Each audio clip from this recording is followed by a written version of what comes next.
नमस्कार, मेरा नाम है कृष्णा वेस्ट और आप देख रहे हैं जनसत्ता फटाफट। चलिए नजर डालते हैं आज की बड़ी खबरों पर। राज्यसभा से वक्फ संशोधन बिल पारित हो गया है। 12 घंटे से ज्यादा चली संसद में इस मुद्दे पर काफी मंथन हुआ। पक्ष विपक्ष के तर्क देखने को मिले। अब इस बिल के सपोर्ट में 128 वोट पड़े हैं, यानी कि एक स्पष्ट बहुमत के साथ इसे पारित करवाया गया है। राष्ट्रपति की मंजूरी मिलने के बाद ये कानून बन जाएगा। अब इस बिल के पारित होने का मतलब है कि सरकार की रणनीति कामयाब रही है। असल में सरकार के सामने सबसे बड़ी चुनौती थी कि बीजेपी के पास लोकसभा में अपने दम पर बहुमत नहीं था।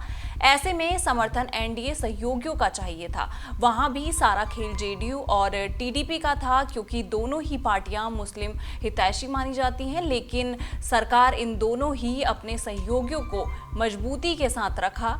इसी वजह से पहले लोकसभा में कोई रुकावट नहीं आई और फिर राज्यसभा का रास्ता भी साफ हो गया। महाराष्ट्र के मंत्री और भारतीय जनता पार्टी के नेता नीतीश राणा ने गुरुवार को एक बयान देकर सियासी हलचल मचा दी। उन्होंने कहा कि उनकी पार्टी का लक्ष्य पाकिस्तान को हिंदू राष्ट्र बनाना है।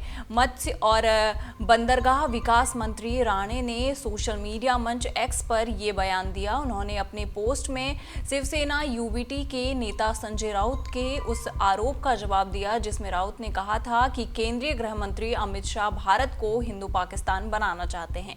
महाराष्ट्र के मंत्री और बीजेपी नेता नीतीश राणा ने पोस्ट में लिखा, लेकिन हम पाकिस्तान को हिंदू राष्ट्र बनाना चाहते हैं, इसे ध्यान में रखें और अपनी हद में रहें।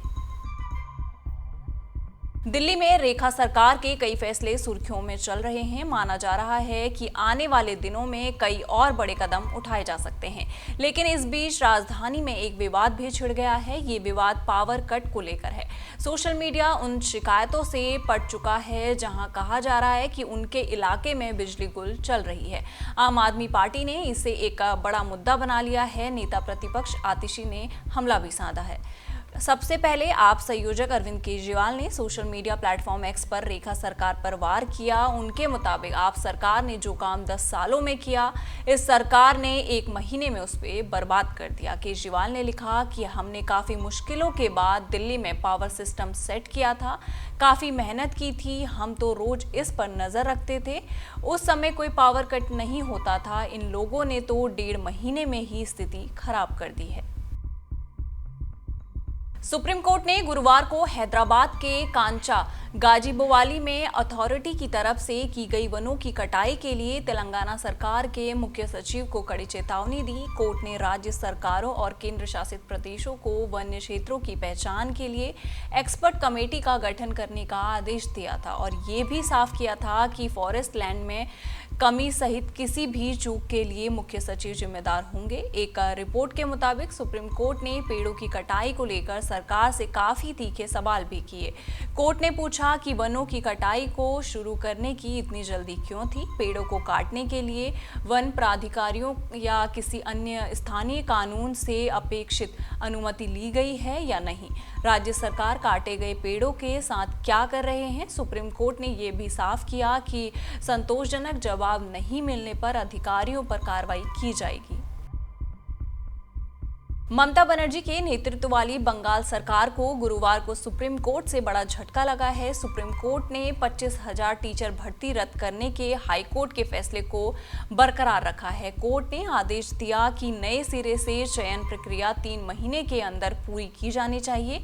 अपनी आजीविका के संकट से जूझ रहे हजारों शिक्षकों को ये सोचना पड़ रहा है कि वो कर्ज कैसे चुकाएं, बिल कैसे चुकाएं। एक रिपोर्ट के मुताबिक पश्चिम बंगाल के चंद्रनगर के सकैत घोष की नौकरी भी चली गई है। उन्होंने कहा, मुझे योग्यता के आधार पर नौकरी मिली थी।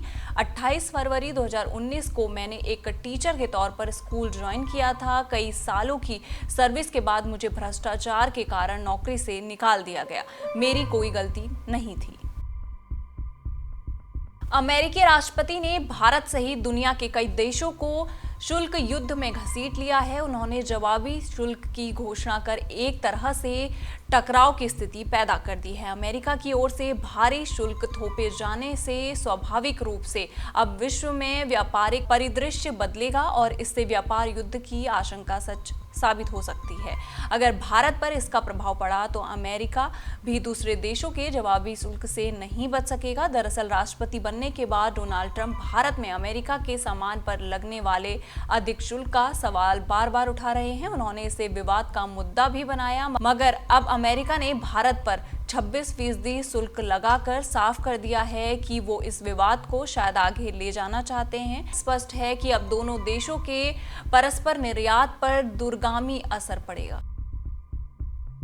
बॉलीवुड के दिग्गज अभिनेता मनोज कुमार का शुक्रवार सुबह निधन हो गया है। उन्होंने 87 साल की उम्र में मुंबई के कोकिलाबेन अस्पताल में अंतिम सांस ली। हिंदी फिल्म जगत में उनको देशभक्ति फिल्मों के लिए जाना जाता है। वहीं उनकी यादगार फिल्मों की बात करें तो उसमें क्रांति, उपकार, शहीद, पूरब और पश्चिम के अलावा रोटी, कपड़ा और मकान समेत कई फिल्में शामिल हैं। वैसे आपको बता दें कि मनोज कुमार का असली नाम हरिकृष्ण गोस्वामी है और उनका जन्म 1937 में हुआ था। एक्टर की देशभक्ति वाली फिल्में इतनी हिट रही कि उनका नाम ही भारत कुमार पड़ गया। अब उनके निधन की खबर सुनने के बाद हर कोई सदमे में आ गया है। प्रधानमंत्री नरेंद्र मोदी से लेकर रक्षा मंत्री राजनाथ सिंह ने उन्हें श्रद्धांजलि दी। इन सारी खबरों पर आपका क्या कहना है, आप हमें कमेंट सेक्शन में जरूर बताइएगा और इसी तरह की देश दुनिया की खबरों के साथ जुड़े रहने के लिए देखते रहिए जनसत्ता।